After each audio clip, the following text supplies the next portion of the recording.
paso a presentar a Alicia Irizar.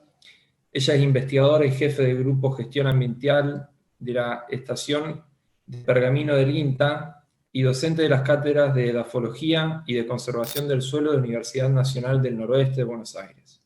Obtuvo su título de Ingeniería Agrónoma en la UNR y su título Magíster en Ciencias del Suelo en la FAUBA.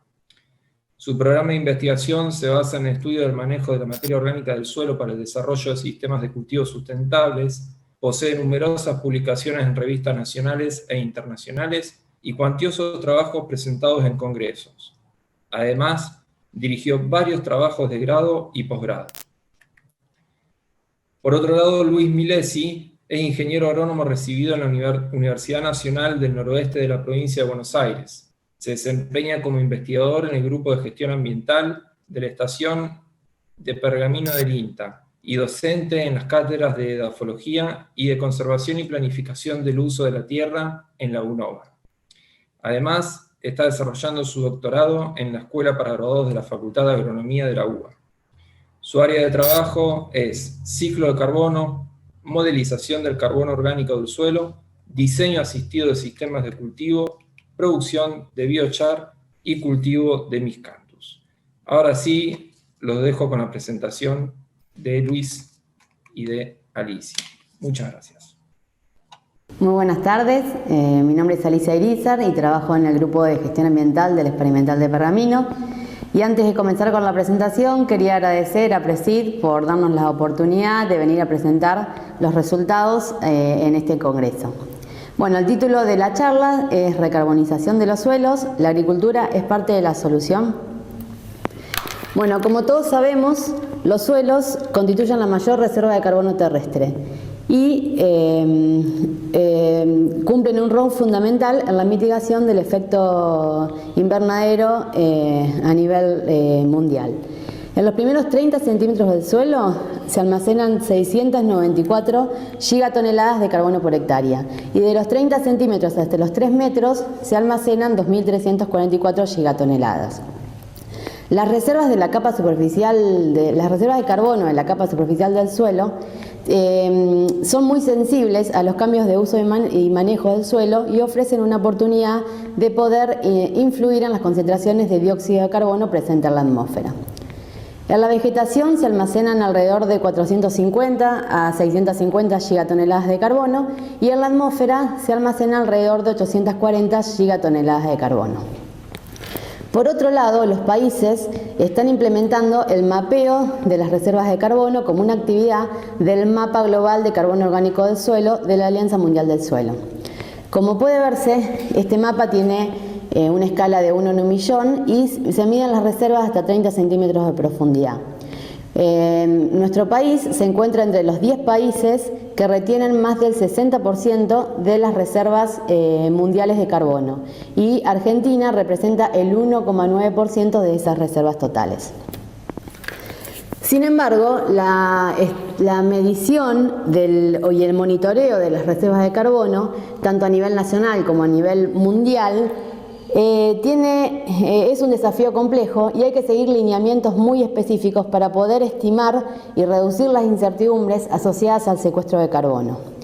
Para esto voy a mencionar 3 consideraciones fundamentales que deberían ser tenidas en cuenta. La primera es la profundidad de muestreo debe ser adecuada. El IPCC recomienda muestrear hasta 30 centímetros de profundidad. La segunda, usar metodologías de determinación de carbonos que estén calibradas y normalizadas en redes de laboratorio. Y la tercera, las reservas deben ser expresadas a masa de suelo equivalente o a igual masa de suelo. ¿Y por qué es importante expresar las reservas de carbono a masa de suelo equivalente? Lo voy a mostrar con un ejemplo. Supongamos que hicimos alguna mejora en las prácticas de manejo del suelo y logramos aumentar el carbono. El carbono del suelo pasó de 1,35 a 1,51. Esto trajo aparejado cambios en la porosidad total, en la mejora de la estructura y en la disminución de la densidad aparente. En el recuadro verde podemos ver que si trabajamos a profundidad constante, o sea que expresamos la reserva de carbono a 0,30 centímetros de profundidad, casi no hay diferencia entre las dos situaciones y estamos viendo que hay un aumento en el porcentaje de carbono. En cambio, cuando trabajamos a masa de suelo equivalente, teniendo en cuenta siempre la mínima masa de suelo encontrada, que se corresponde con la menor densidad encontrada, las reservas de carbono difieren mucho. Pasamos de casi 52 toneladas a 58. O sea que si trabajamos a profundidad constante y no a masa de suelo equivalente, en el primer caso estaríamos sobreestimando mucho las reservas hasta 30 centímetros de profundidad y cometiendo un grave error diciendo que no hay secuestro cuando sí lo hay. Bueno, ahora, ¿de qué depende el secuestro de carbono? Depende fuertemente de tres cosas: del carbono inicial y de las modificaciones que se produzcan en las prácticas de manejos y en el clima. Con respecto al carbono inicial, este me determina la magnitud y el sentido del cambio en las reservas de carbono. En este gráfico lo que podemos ver es, son datos provenientes de un ensayo de larga duración que se encuentra en la experimental de Pergamino. Tienen las rotaciones de cultivo que mostramos acá, tienen entre 25 y 35 años. En el eje Y tenemos el carbono en megagramos por hectárea y en el eje X el tiempo. Como podemos ver, en las tres líneas primeras tenemos la rotación maíz, trigo, soja y trigo, soja. Y vemos que las reservas de carbono caen, es decir, que con un alto nivel inicial de carbono, estas secuencias, si bien son secuencias de cultivos que están relativamente intensificadas, que producen grandes aportes de carbono al sistema, entre 5,4 y 6,2 toneladas de carbono por hectárea por año, no permiten mantener las reservas iniciales de carbono.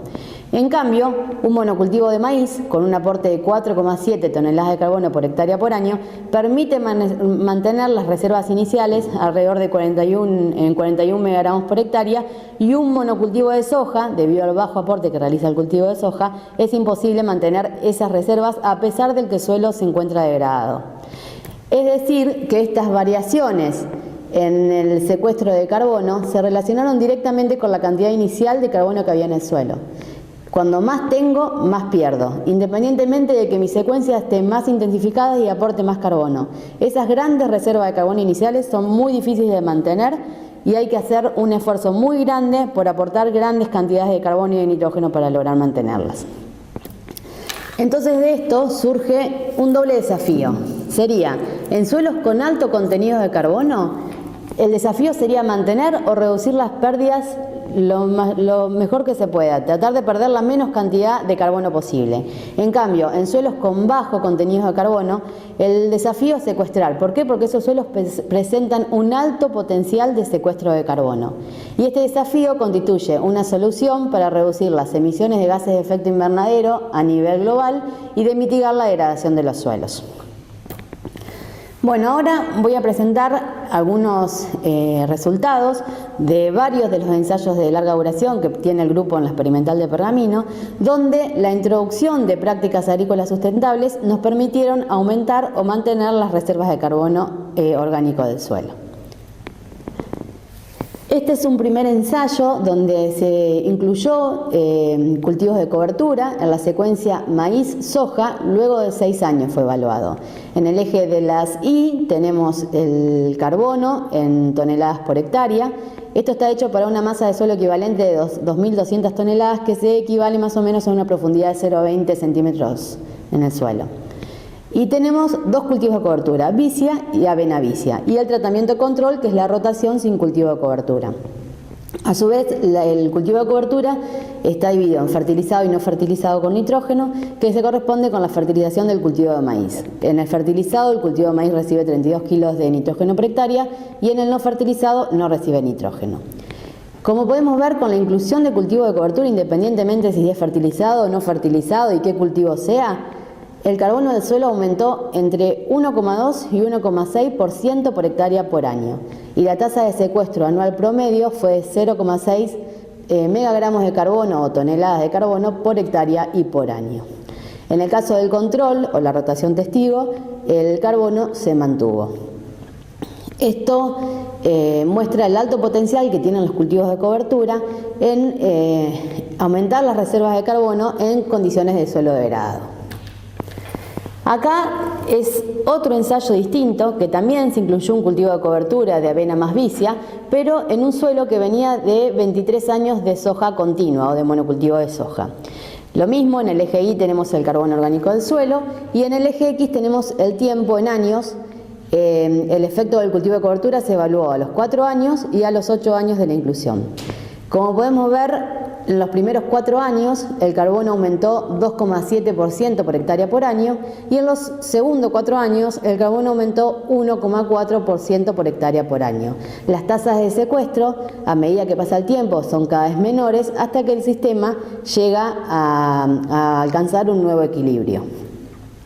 Y la tasa de secuestro de carbono promedio anual fue de 1,1 megagramos de carbono por hectárea y por año. Fue una tasa de secuestro altísima y esto se debe a que el suelo en el cual se incluyeron los cultivos de cobertura estaban muy degradados, por lo tanto tenían un alto potencial de secuestro de carbono. Bueno, acá voy a mostrar resultados o el efecto que tiene la inclusión de pasturas temporarias manejadas con corte y exportación sobre el secuestro de carbono. Estas pasturas se incluyeron en 2 suelos, uno que venía de una rotación maíz trigo soja, que tenía más de 35 años, y en el otro que venía de una rotación trigo soja que también de largo plazo. Como podemos ver, en el eje de la Y nuevamente tenemos el carbono como reserva en megagramos de carbono por hectárea y en el eje de las X los años. Luego de 4 años, la inclusión de pastura en la rotación que venía de maíz trigo soja permitió aumentar el carbono un 4% por hectárea y por año. Y en la rotación que venía de trigo soja permitió incrementar el carbono en 1,8% por hectárea y por año. Las tasas de secuestro promedio anual fueron, en el primer caso, 2 toneladas de carbono por hectárea y por año, y en el segundo, 1 tonelada de carbono por hectárea y por año. ¿Por qué esta diferencia? Por el inicio. El suelo que venía de rotación trigo-soja tenía mucho más carbono que el que venía de maíz trigo soja. Por lo tanto, las tasas de secuestro en esa situación fue menor. Sin embargo, estos resultados muestran el alto potencial que tienen las pasturas para secuestrar carbonos, aun cuando se incluyen en suelos que no están tan degradados o que tienen reservas de carbono moderadas. Bueno, y acá voy a mostrar la introducción de Miscanthus porgigantus en un suelo que venía de 36 años de monocultivo de soja con laboreo. El Miscanthus, primero contarle un poco de qué se trata, es un cultivo bioenergético, es una gramínea C4 originaria de Asia, que tiene una alta producción de biomasa y además tiene una alta eficiencia en el uso de los recursos, luz, agua y nutrientes. Se reproduce por rizoma, es un cultivo estéril, que si bien es un cultivo perenne, cuando tiene un ciclo anual, con las primeras heladas se secan y una vez que se caen las hojas, nosotros cosechamos la caña para darle un fin de producción bioenergético. Bueno, ¿qué pasó con este cultivo? Se introdujo en ese sistema que venía bajo monocultivo de soja. Tenemos nuevamente en el eje Y el carbono como reserva y en el eje X los años. Después de 3 años, el Miscanthus logró incrementar el carbono en 2,2% por hectárea por año. Y la tasa de secuestro promedio anual fue de 1,2 toneladas de carbono por hectárea y por año. Estos resultados también nos están mostrando el alto potencial que tiene este cultivo, que aún no está muy difundido en la región, para recuperar suelos degradados o suelos que han perdido materia orgánica y con el fin también de producir bioenergía. Bueno, y por último voy a mostrar el efecto que produce la fertilización nitrogenada en el largo plazo sobre el secuestro de carbono y de nitrógeno. Como podemos ver, en el gráfico de la izquierda tenemos en el eje Y el carbono y en el gráfico de la derecha el nitrógeno en el eje Y en el eje X tenemos 3 secuencias de cultivo: maíz trigo soja y monocultivo de maíz. Las barras verdes oscuras corresponden al tratamiento que recibe fertilización nitrogenada. La fertilización serían 100 kilos de nitrógeno para maíz y 80 kilos de nitrógeno para trigo. Y las barras verde claro se corresponden con los tratamientos que nunca, de más de 35 años, sin recibir fertilización nitrogenada. Como podemos ver, no hay diferencia entre las barras verde claro y la barra verde oscuro en ninguna de las 3 secuencias analizadas. Y tampoco se encontraron diferencias en las fracciones lábiles de la materia orgánica, que en este caso no las muestro, pero no hay efecto de la fertilización ni sobre la materia orgánica estabilizada ni sobre sus fracciones. O sea que como conclusión, ¿qué podemos decir? Que la fertilización aumentó los rendimientos de los cultivos, entre el de maíz y el de trigo, entre un 20 y un 40%. Sin embargo, ese aumento en la producción de biomasa no se vio reflejado en las reservas de materia orgánica del suelo. Lo que sí encontramos es que aumentó la cobertura. Ese carbono y ese nitrógeno extra quedó secuestrado en ese compartimento de rastrojos. Es una forma de secuestro, pero no queda dentro del suelo. Bueno, en este esquema lo que Drinkwater muestra es el uso de 2 fuentes diferentes de nitrógeno, uno utilizando fertilizantes nitrogenados y otro incluyendo leguminosas en las secuencias de cultivo. Resultados, lo que muestra Drinkwater con el efecto de la fertilización es muy similar a los resultados que encontramos en los ensayos de largo plazo que acabo de mostrar recién. Lo que muestra serían, en el año 0, en el esquema, se corresponde con un suelo degradado, que perdió mucha materia orgánica. Y hay 4 compartimentos esquematizados de la materia orgánica. Uno que es una materia orgánica reciclada rápida, una de reciclado lento, la biomasa microbiana y una materia orgánica estabilizada que no sufre o que no cambia con las alteraciones en el manejo. Como podemos ver, con la flecha naranja se representa la aplicación de fertilizantes nitrogenados. Este nitrógeno que se aplica por fertilización está disponible para la planta lo usa, el excedente se pierde por lixiviación o por volatilización. No pasa a incrementar o a formar parte de ninguna de las fracciones de la materia orgánica, en el muy corto plazo al año, ni en el largo plazo después de 10 años. En cambio, Drinkwater propone que cuando se utiliza una leguminosa como fuente de nitrógeno, es decir, un fertilizante biológico, ¿qué se encuentra? Que el input de biomasa producido por los residuos de esta leguminosa ingresa rápidamente a ese pool de reciclado rápido, que también activa a la población de biomasa microbiana y hace que las 2 fracciones aumenten, tanto el pool de reciclado rápido como la biomasa microbiana. Y queda nitrógeno disponible para las plantas que se va liberando en forma más gradual y lentamente de acuerdo a las necesidades del cultivo. Por lo tanto, disminuyen las pérdidas de nitrógeno por lixiviación y por volatilización. Eso ocurre en el muy corto plazo y a los 10 años, si continúo con ese sistema, no solo se incrementan esas 2 fracciones en la materia orgánica, sino que también se incrementa la materia orgánica de reciclado más lento, que también ofrece nitrógeno para las plantas, pero en forma más gradual y más paulatina. Estos resultados resultados pudimos constatarlo en el ensayo de cultivos de cobertura que mostré anteriormente, donde se incluyeron vicia o avena vicia en una secuencia maíz-soja y se evaluó luego de 6 años, que solamente el único cultivo de cobertura que permitió aumentar las reservas de nitrógeno fue la vicia sin fertilización nitrogenada. Y esto se debe a que la inclusión de esa leguminosa sin aplicación o sin aportes de nitrógeno extra produjo una activación en la funcionalidad de los microorganismos, fundamentalmente de los hongos micorrízicos, que promueven el acoplamiento de los ciclos de carbono y de nitrógeno y permiten aumentar la materia orgánica, evitando pérdidas de nitrógeno hacia sistemas adyacentes. Y algo parecido pasó con el fósforo. Estos estudios son un poco más recientes, pero cuando se incluye un cultivo de cobertura, avena vicia, en una secuencia de monocultivo de soja, lo que encontramos con respecto al fósforo, después de 4 años de la inclusión de ese cultivo de cobertura, es decir, en el muy corto plazo, fue que la biomasa de residuos que aportan los residuos de cobertura pudieron aumentar el fósforo total, como la sumatoria de fósforo inorgánico más fósforo orgánico. No tuvo efecto sobre el fósforo orgánico, sí tuvo efecto sobre el fósforo inorgánico y aumentó el fósforo disponible. Eso a 0,5 centímetros de profundidad. A 0,20 centímetros de profundidad, las diferencias en el fósforo total y fósforo inorgánico se diluyeron por la profundidad, pero siguieron marcándose las diferencias en el fósforo disponible. Es decir que cuando aportamos residuos de cultivos de cobertura al suelo, no podemos medirlo en el fósforo orgánico, quizás porque es muy corto plazo. Vemos que hay una fracción que rápidamente pasa a esa fracción de reciclado rápida y lo medimos en el fósforo inorgánico, que ese fósforo inorgánico aumenta tanto que satura los sitios de absorción de fósforo y el excedente de fósforo queda débilmente retenido con alta capacidad de absorción, por lo que aumenta la disponibilidad de fósforo.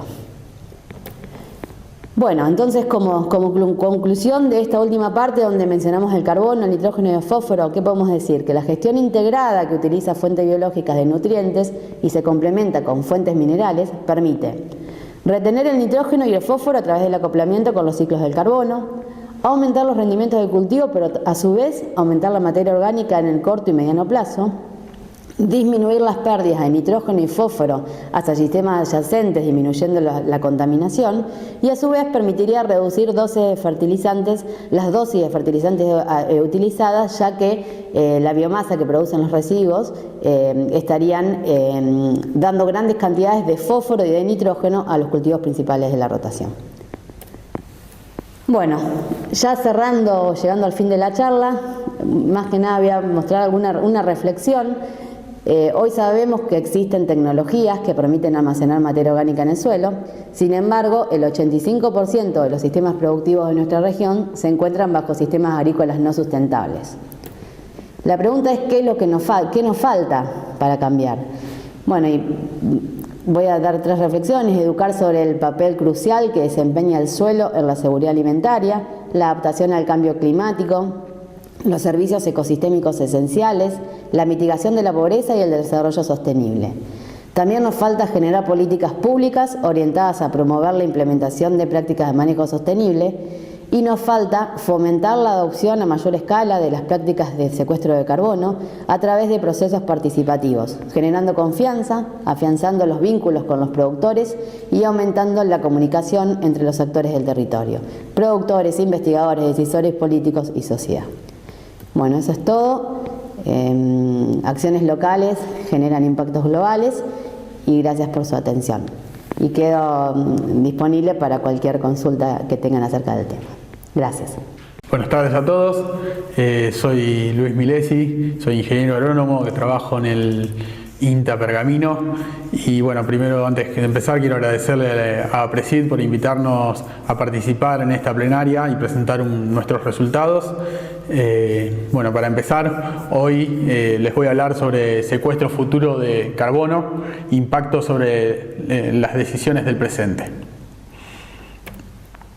Como ven en el título, hoy pareciera que vamos a hablar un poco de futurología y leer La borra del café o La esfera de cristal, pero bueno, vamos a tratar de ponerle un poco de ciencia a las proyecciones para tratar de reducir su incertidumbre. Cuando hablamos del futuro de las reservas del carbono orgánico del suelo, vamos a hablar un poco de por qué el carbono orgánico del suelo, sobre qué pasó y qué aprendimos sobre la evolución de carbono orgánico del suelo en la pampa ondulada argentina, sobre las herramientas que tenemos para predecir o proyectar el futuro de las reservas de carbono. Vamos a hacer algunas proyecciones y por último, qué nos falta qué todavía nos está faltando para poder reducir la incertidumbre en torno a las reservas futuras de carbono orgánico del suelo. Como saben, hoy ya en día no se discute, el suelo se considera como un organismo vivo y de hecho le medimos la respiración a los suelos a través de las emisiones de dióxido de carbono y bueno, esa pequeña fracción que le da vida a los suelos está dada por la materia orgánica del suelo, la cual muchas veces es difícil asociarla a la productividad de los suelos, hablando de la productividad como la producción de grano de un cultivo específico, pero sí está muy relacionado con el funcionamiento del suelo y con los servicios que él presta. A su vez, también nos gusta decir que esta materia orgánica del suelo es la memoria del suelo, ya que está representada como información del clima y uso y manejo pasado, y esa información también se puede expresar en cuanto a diversidad, por ejemplo, de microorganismos o el mismo ADN de los microorganismos del suelo. Por lo tanto, nos gusta hacer la asociación de que si un suelo pierde materia orgánica, en realidad está perdiendo memoria, y si pierde memoria, el suelo puede olvidar cómo generar o prestar determinado servicio, y eso puede estar representando en algún tipo de problemática, da lugar a la degradación del suelo y alguna problemática afectando un ecosistema adyacente. Por lo tanto, esto nos da la pauta que pequeñas variaciones de la materia orgánica en el suelo tiene gran impacto a diferentes escalas de espacio y tiempo. Si consideramos a escala de lote, esto puede estar relacionado con la oferta de nutrientes específica para un cultivo, con la retención, degradación o filtrado de un plaguicida, o asociado, por ejemplo, con el estado estructural de un suelo y el impacto que tiene sobre la dinámica de infiltración de agua. Si vamos a una escala regional, si nosotros mejoramos la estructura, si tenemos una mala estructura, podemos llegar a tener problemas a nivel del manejo de los excedentes hídricos, y esa pequeña variación en el carbono, el impacto a nivel global, va a estar relacionada con lo que es las emisiones de dióxido de carbono o secuestro de dióxido de carbono en el suelo, y el impacto directo sobre el cambio climático. En relación a esta última, estamos hoy preocupados por lo que es el cambio climático, y bueno, hay varias iniciativas a nivel global las cuales están preocupadas hoy en día por lograr mitigar los efectos del cambio climático, y hay iniciativas específicas que están orientadas y ponen a la agricultura, que tiene un rol fundamental para mitigar los efectos del cambio climático. Con respecto a qué pasó y qué aprendimos de la evolución o de la agricultura en la Pampa Ondulada Argentina, como ustedes saben, la región Pampa Ondulada, el orden de suelo el orden típico son los molisoles, que son los suelos más fértiles, son reconocidos por ser los suelos más fértiles, y globalmente son suelos que están destinados y que se utilizan o como uso principal la agricultura. Son suelos que partieron de una inmensa cantidad de carbono orgánico del suelo, de materia orgánica, y pasó lo inevitable. Digamos, luego se introdujo la agricultura, después de 140 años de agricultura continua en sitios no sujetos a erosión, la Pampa Ondulada se perdió el 40% de las reservas de carbonos. Y cuando hablamos de esta pérdida, en realidad no es que se perdió el carbono y no sabemos dónde está, sino que este carbono lo tenemos en la atmósfera, por lo tanto se transforma en una ventaja al momento de querer volver a poner ese carbono en el suelo de su origen, a diferencia de un plaguicida o del nitrógeno, que parte se fue a la atmósfera, se pudo haber escurrido a un cuerpo de agua o haber lixiviado a una napa de agua subterránea. De esta pérdida tenemos dos grandes periodos, que es desde la introducción de la agricultura hasta 1990, caracterizado por el laboreo convencional, y de 1990 a la actualidad, que está caracterizado por la adopción masiva de siembra directa. De estos dos periodos, en el primer periodo de la introducción hasta 1990 se ocurre la pérdida del primer 27% de las reservas de carbono orgánico del suelo, y en el segundo periodo de la actualidad, desde 1990 hasta la actualidad, lo que tenemos es que la mayor parte de la superficie en ese periodo está caracterizado por una sojización del paisaje, y la mayor parte de los suelos tendieron a una tendencia al monocultivo, y esos suelos continuaron perdiendo y hoy se orientan con reservas de carbono actuales de unas 40 toneladas de carbono, mientras que aquellos que se mantuvieron bajo el esquema de rotación, que es una superficie minoritaria, continuaron perdieron menos, pero lograron mantener mayores reservas de carbono orgánico en el suelo. A su vez, aprendimos a hacer una medición y evolución de isótopos en el suelo, y esto nos permitió la asociación de diferentes técnicas de seguimiento de técnicas isotópicas del carbono, nos permitió calibrar y desarrollar un modelo que en realidad lo desarrolló Adrián Andirulo durante su doctorado en el INRA, y a su vez este modelo para predecir la evolución, para modelizar la evolución del carbono orgánico del suelo, lo hemos logrado puedo validar en base a información obtenida de los ensayos de largo plazo de la estación experimental, con ensayos de más de 40 años continuos de estudio.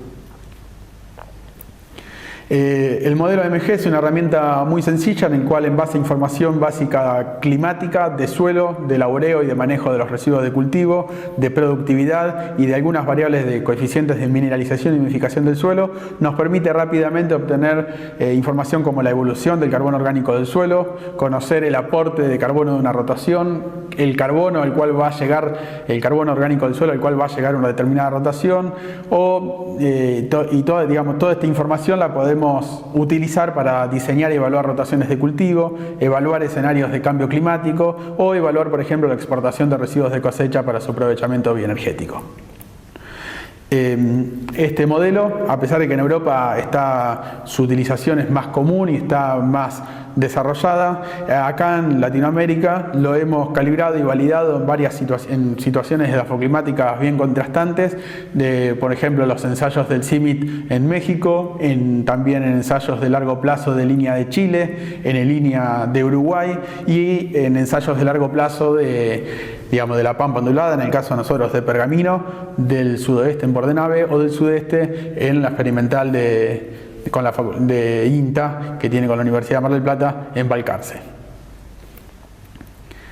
Entonces, en base a toda esta información y a todo lo que hemos aprendido, lo que queríamos hacer y mostrarles en esta presentación son generar proyecciones sobre posibles evolución que puede tener las reservas de carbono orgánico hacia el futuro. Para esto vamos a tomar un ejemplo representativo de la Pampa ondulada argentina, que es el partido de Pergamino, y el partido de Pergamino es característico, digamos, porque en este periodo de tiempo que se muestra acá en el gráfico, desde los años 60 hasta la actualidad, ha tenido una predominancia en el paisaje del cultivo de soja por encima de los cultivos de trigo, maíz y del resto de los cultivos. Como habíamos presentado en la diapo anterior, teníamos dos sistemas de producción que tuvieron una evolución diferente de carbono orgánico del suelo, los que se mantuvieron bajo un esquema de rotación que en realidad representa un 10 a un 15% de la superficie de la Pampa ondulada argentina, y también esto también se asocia a la superficie, se puede asociar a cómo se distribuye en el partido de Pergamino, y aquellos que tuvieron una tendencia al monocultivo de soja, que para este segundo periodo, que era de 1990 hasta la actualidad, tuvieron una tendencia al monocultivo de soja y continuaron perdiendo carbono, y hoy se encuentran con reservas relativamente bajas, con 40 toneladas para 2.500 toneladas de suelo, que representan 1,62% de carbono aproximado para los primeros 20 centímetros de suelo. La rotación promedio para esta evolución, para este periodo de tiempo, fueron de 8 cultivos de soja, si tomamos un periodo de 10 años, 8 cultivos de soja, un trigo soja y un maíz. Teniendo en cuenta específicamente y realizando proyecciones a 20 años, nos vamos a quedar de este periodo, nos vamos a quedar con los últimos 10 años, en el cual sucedió un hecho importante, que en los últimos, de este periodo de últimos 10 años, en el último quinquenio, hubo un aumento importante de las superficies de trigo y maíz. En este caso, las superficies de trigo y maíz se triplicaron. Parece que cuando uno habla de que triplicaron, parece que es mucho, pero bueno, todavía continúa siendo una menor proporción del paisaje, y la superficie con soja todavía se mantuvo relativamente estable durante estos 10 años. Tomando el primer quinquenio, que va del 2009 al 2013 y del 2014 al 2018, ¿por qué también seleccionamos 20 años? Porque para hacer una rotación típica y poder ver representados los cultivos de maíz y trigo, fue necesario tomar 20 años para decir que se hace un cultivo de maíz y uno de trigo en ese periodo. Pero a pesar de ello, vemos que ese aumento relativo que hubo en la superficie de maíz y trigo se ve representado, ya que en el último quinquenio de 2014 a 2018 pasamos de un maíz a 3 maíces y de un trigo soja a 3 trigo soja en 20 años. Ahora bien, este aumento en la superficie de maíz también se vio representado en un incremento en los aportes de carbono a nivel de la localidad, con un incremento que pasó de 3,9 a 4,3 toneladas de carbono por hectárea por año, que en realidad es un aumento de media tonelada por hectárea por año en en el aporte de carbono y que se ve representado en un aumento en las reservas de carbono, en el gráfico de la derecha que tiene el delta cost, digamos, es la variación porcentual en las reservas de carbono para los próximos 20 años, para el quinquenio 2009-2013 y 2014-2018. Como ven, ese pequeño cambio que hubo en la superficie se ve como un cambio importante si comparamos uno contra otro en el aumento de las reservas de carbono orgánico del suelo. Ahora bien, ¿qué pasa si en estas situaciones empezamos a plantear otro tipo de escenarios o otras rotaciones y ver qué va a pasar para los próximos 20 años? Acá tenemos las dos primeras rotaciones que vimos recién y en la línea punteada lo que van a ir observando es la evolución en el aporte de carbono por hectárea por año que tiene cada escenario, y en la línea gris central lo que se ve es el umbral o el error que tiene el modelo. O sea que cualquier situación o escenario que sobrepase esa línea, lo que va a estar indicando es que si nosotros los vamos a medir al campo, lo vamos a poder determinar, mientras que si está por debajo, está dentro del error y es muy difícil poder evidenciarlo ante una medición a campo. Lo que supusimos, todas las rotaciones están en base a una mejoría en la rotación típica del primer quinquenio de 2009 a 2013. Si en esta situación aumentamos un 40% el porcentaje de gramíneas, lo que vamos a tener es un aumento en el aporte de carbono orgánico del suelo, y ese aumento en el aporte de carbono orgánico del suelo se ve como un aumento, también una variación mayor y que supera el límite de detección del modelo, digamos, y que a nivel de campo también lo vamos a poder detectar en las reservas. Si suponemos una rotación típica del libro, que era la mayor intensificación que uno solía ver hasta hace no mucho tiempo acá en la región, de soja, trigo, soja, maíz, también vamos a ver que va a ir incrementando el aporte de carbono, y esto se va evidenciando en un pequeño aumento también de las reservas de carbono orgánico del suelo. Si pensamos en una rotación maíz, trigo, soja, se van aumentando acá la intensificación, digamos, es más corta, pero es más intensa, ya que tenemos un doble cultivo cada 2 años. Hay un incremento mayor de los aportes y también un incremento en el carbono, en la reserva de carbono que vamos a tener de acá a 20 años.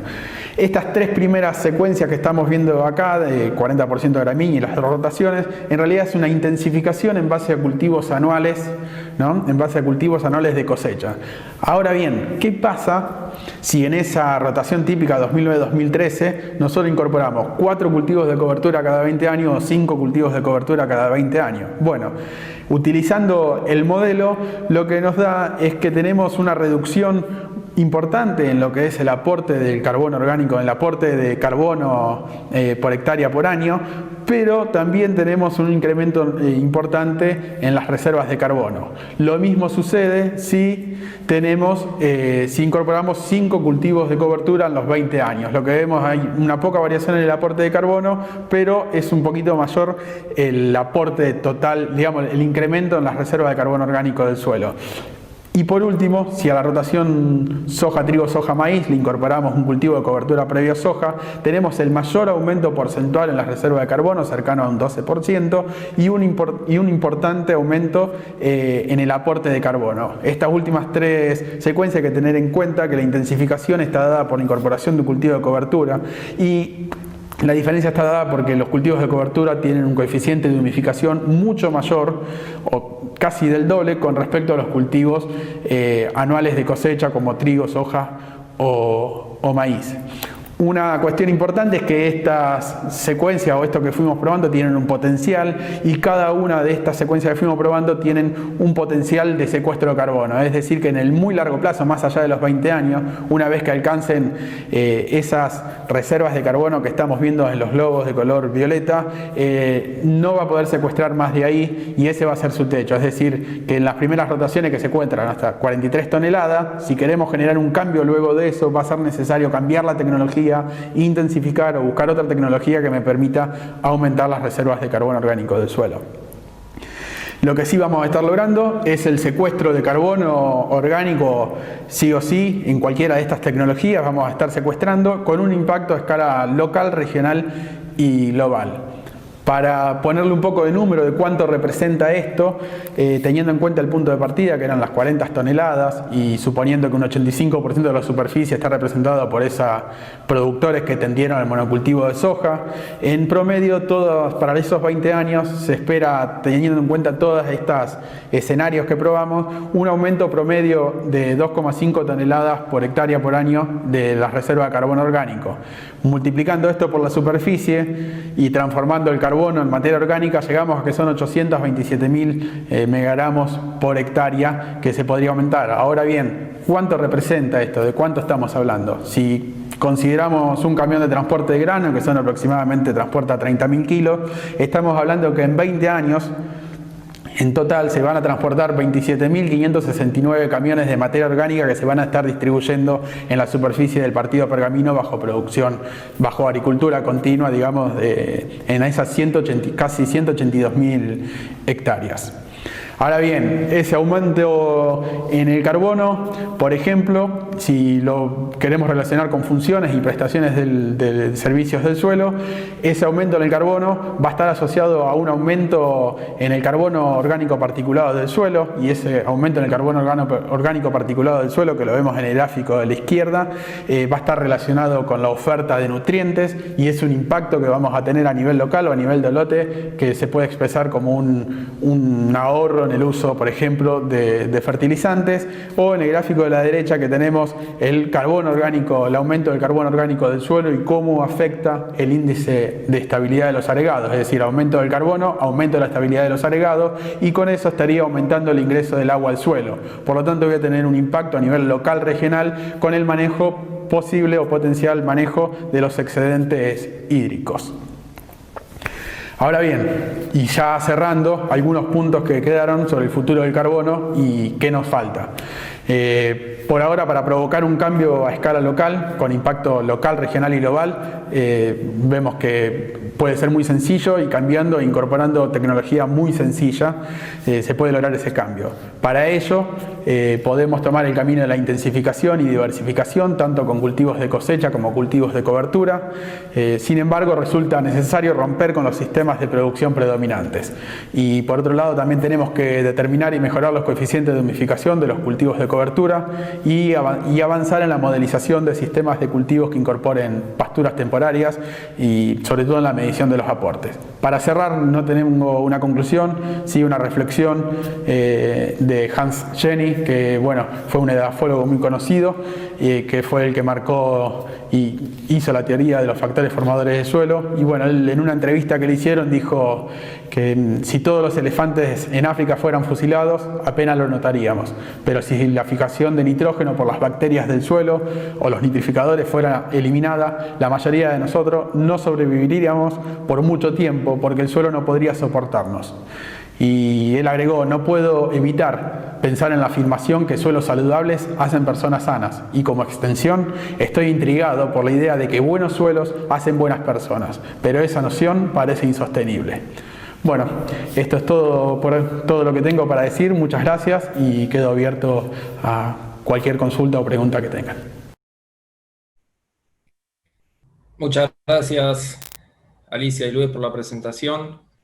Ahora me gustaría abrir el espacio de preguntas y respuestas, pero antes recordarles, tenemos aproximadamente 10 minutos para este espacio. En caso de que queden preguntas a responder, les recuerdo que en la sección de asistentes van a poder encontrar tanto a Alicia, a Luis, a Ana o Gabriela para poder chatear con ellos o incluso generar alguna reunión.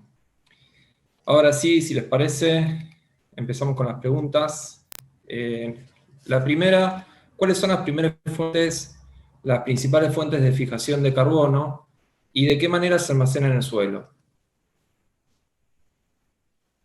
Bueno, supongo que será para mí. Bueno, en realidad la principal fuente de fijación de carbono es la fotosíntesis, por donde arranca la fijación del carbono por parte de las plantas, ¿no? Si estamos hablando de sistemas agrícolas, se devuelve en el residuo del cultivo. También tenemos otras fuentes de aporte de carbono, como puede ser enmiendas, como puede ser biochar, que indirectamente ingresan al suelo como materia orgánica humificada. ¿Había otra pregunta más? Y Y ese carbono fijado, para que quede disponible, ¿cuál sería la mejor práctica? En realidad, no sé si la pregunta se refiere para que quede secuestrado en el suelo, que quede retenido, ¿no? En realidad lo que tenemos que lograr es que ese carbono se acople con el nitrógeno, se acople con el fósforo y quede retenido en el suelo, en la materia orgánica del suelo. Mostré resultados que con la inclusión de cultivos de cobertura de leguminosa podíamos producir ese efecto y acoplar los ciclos de carbono y nitrógeno y retenerlos en el suelo como materia orgánica. Hay varias prácticas que me permiten retener carbono en el suelo. Lo que tengo que evitar es que se pierda. ¿Cómo evito que se pierda? Que se mineralice. Eso es manteniendo el suelo cubierto, evitando hacer laboreos, bajando la temperatura del suelo, bueno, y demás prácticas que todos ya conocen.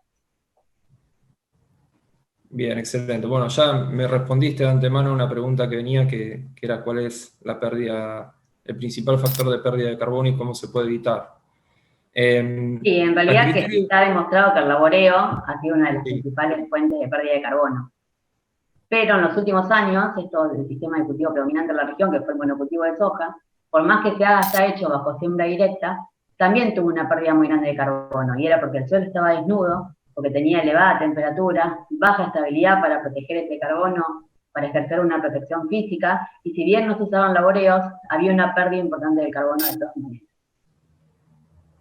Bien, excelente. Y a criterio de ustedes, ¿cuáles son las mejores especies de pastura para la fijación de carbono en suelos salinos? Mirá, nosotros no tenemos experiencia, la única experiencia que tenemos hasta ahora trabajando con pastura es en suelos con aptitud 1, suelos que tienen aptitud agrícola. No hemos trabajado en suelos con limitantes como son los suelos salinos. Así que no puedo hablar de secuestro de carbono en esas situaciones. No tengo información. Bien, bárbaro. Bueno, la próxima pregunta, ¿cómo sabemos si un suelo es de alta capacidad de secuestro de carbono? Creo que esta pregunta es referida a Luis. Nos preguntan, por lo que dijo, se puede entender que el suelo de La Pampa debería tener alta capacidad de secuestro de carbono frente a un suelo de Balcarce. ¿Es así? Y bueno, ahí lo que en realidad creo que la pregunta va orientada, hay varios depende para responder a esa pregunta. Por un lado, algo que remarcó Alicia, era de dónde parten esos suelos, que es un punto muy importante. Entonces, los suelos que se encuentran con un mayor nivel de degradación son aquellos suelos que hoy tienen posiblemente un mayor potencial para secuestrar carbono. Siempre hablando de suelos, digamos, que no hayan pasado, por ejemplo, no sé, un suelo que venía originario digamos, que haya sido que venga de un bosque, que no hayan sido, digamos, estamos hablando de suelos que vienen de pasturas, generalmente, tienen mayor potencial para ganar carbono, los que más perdieron. Sin embargo, si hablamos ahí estamos hablando de potencial de ganancia, si hablamos de quién tiene la capacidad de secuestrar mayor cantidad de carbono en el largo plazo, y seguramente vamos a ir a un suelo de Balcarce, donde por condiciones tanto de temperatura, humedad y contenido y textura del suelo, son suelos que al día de hoy todavía siguen teniendo mayores reservas de carbono que cualquier otro suelo. Digamos, como potencial final son los suelos de Balcarce, pero ganar carbono en esas situaciones termina siendo es una tarea para nada fácil ganar carbono, mientras que en otras situaciones por ahí puede ser más sencillo cambiar la aguja de pasar de perder o mantener a ganar. ¿Puedo agregar algo? En realidad cada suelo tiene una aptitud natural y original. Un suelo de La Pampa es un suelo que tiene una textura arenosa. La capacidad de secuestrar carbono es mucho más baja que un suelo de nuestra zona o que un suelo de Balcarce con una textura diferente, con mayor contenido de arcilla, que hace que la materia orgánica se una con la arcilla y quede protegida físicamente y químicamente. Entonces, además de lo que decía Luis, podemos agregar por la textura, que un suelo de La Pampa tiene un potencial natural para ganar carbono, que no va a ser el mismo que suelos de otra textura. Y además va a tener baja capacidad de mantener ese carbono, porque no tiene arcillas para ligarse. Bien, excelente. Nos pregunta si ustedes recomiendan implantar cultivos de servicio en todo momento o solo cuando el suelo se encuentra degradado. Y en realidad, como mostrábamos en los resultados, cuando un suelo que es muy rico en materia orgánica, tiene que aportar mucho carbono, mucho nitrógeno, mucha biomasa para mantener esas cantidades iniciales. Cuando un suelo está muy degradado, puede ser que tiene alto potencial para secuestrar carbono. Entonces la recomendación sería, si a mí me interesa mantener lo que el suelo tiene, incluirlo también en situaciones, en suelos que no están degradados, con el objetivo de mantener lo que tiene. En cambio, en suelos que están degradados, el objetivo sería otro, sería aumentar y mejorar o mitigar esa degradación.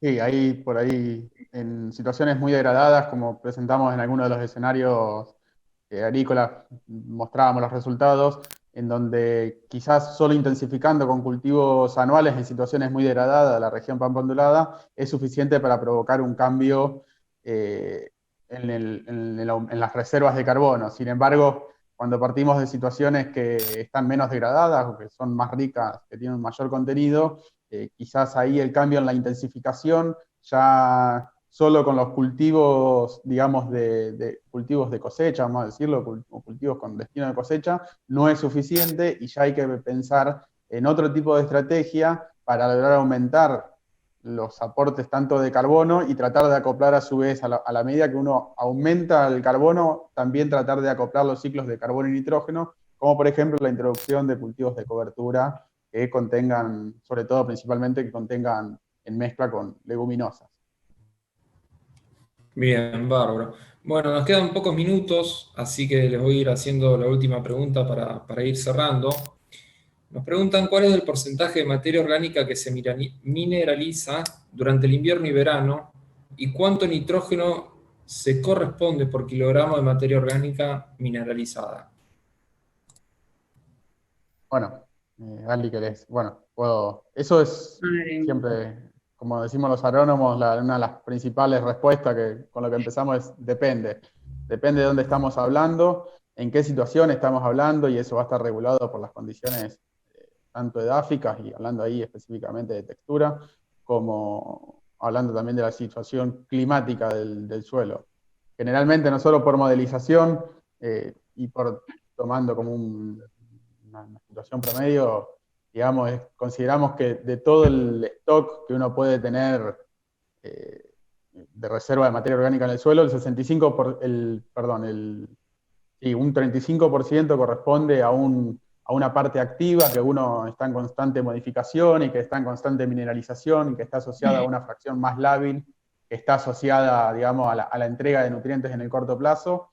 Pero bueno, después las constantes, los coeficientes que manejan y regulan la tasa de mineralización va a depender del clima y del tipo de suelo que nosotros estamos hablando, la situación que estamos hablando. No es lo mismo comparar, como dijeron, en un suelo de La Pampa, que un suelo mucho más arenoso, y por ahí a una situación de igual temperatura de pergamino, vamos a tener, por el contenido de arena, vamos a tener una mayor tasa de mineralización, a que si estamos comparando pergamino, por ejemplo, con Balcarce, en donde estamos hablando quizás de suelos con un contenido de arcilla quizás similar, pero con Balcarce que tiene casi unos 3 grados de temperatura media menor, digamos, menos que pergamino. Eso me va a dar, por lo tanto, un efecto de mineralización y de entrega de nitrógeno mucho menor a la que puede entregar un suelo de pergamino. Y bueno, ahí es también de los procesos en donde un cultivo, una gramínea, puede aprovechar la mineralización y la oferta de nitrógeno en pergamino, y quizás cuando nos vamos más al sur, esa oferta de nitrógeno es necesario reemplazarla en algunas situaciones, quizás con algún fertilizante. Entonces eso depende de la zona y de la situación de la cual estamos hablando. Bueno, nos hemos quedado sin tiempo para este bloque. A todos los asistentes los invito a que se conecten en la próxima charla, que va a continuar el segundo bloque de intensificación ambiental y su efecto en el carbono. Y les quiero agradecer, Luis, Ana Clara, Gabriela y Alicia, por la presentación. Y nos vemos en la próxima sala. Muchísimas gracias. Gracias a ustedes por la invitación.